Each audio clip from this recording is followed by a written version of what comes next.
I'm reading the Bible. How do I engage with the Bible on a daily basis? Like, what should I actually be doing with God's Word? What would you say, John? You know, I've talked to a lot of people about reading the Bible, and I feel like some people make it either or. You know, they say, I want to read the Bible through in a year, which is great. That's a fantastic goal. Other people say, you know, well, I just can't really comprehend that much if I read it that quickly, and so I want to just take a passage and really meditate on it and think through it and just read it over and over so I can really sort of understand what that passage means.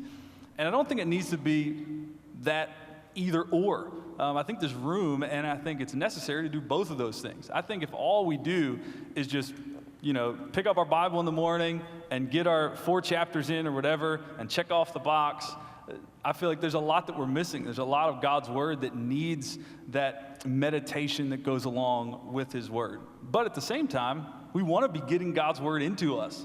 And so if we're reading the Bible so slowly that it's going to take us 10 years to get through it, well, then I think that's a problem too. And so I think there's room for both. And so sometimes that may be you saying, you know, hey, for this week, I'm just going to sit down and I'm going to read a book of the Bible in one sitting. You know, one of the bad things about a plan, and which I follow a plan every day, but one of the bad things is it's hard for us sometimes to see the overarching message of a book if we just read it one chapter at a time.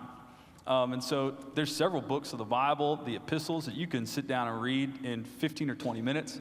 Even a longer book like Romans, if you just devote about 45 minutes, maybe an hour, you can read through the entire book of Romans and really sort of start to see Paul's line of thought and the arguments that he's building and making throughout that book. And so I think those are just a few things that help me.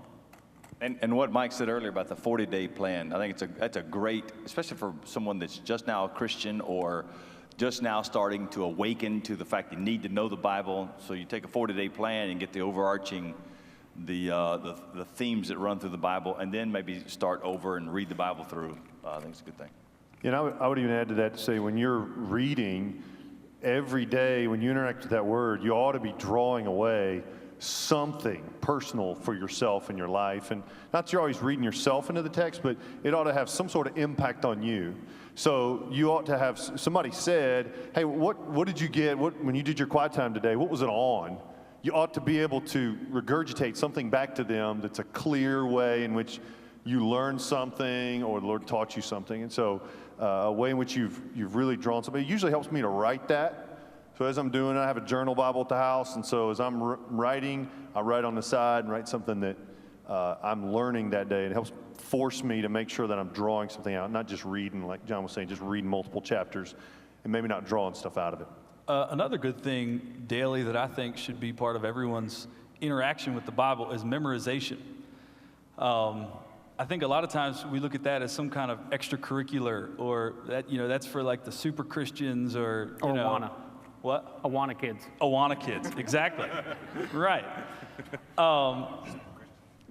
They are super Christians, yeah.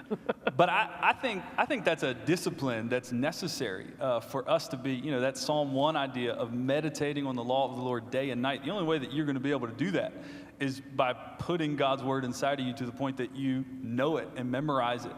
And so I think that's something where you can start with very short verses, very short passages, and just build that discipline into your life.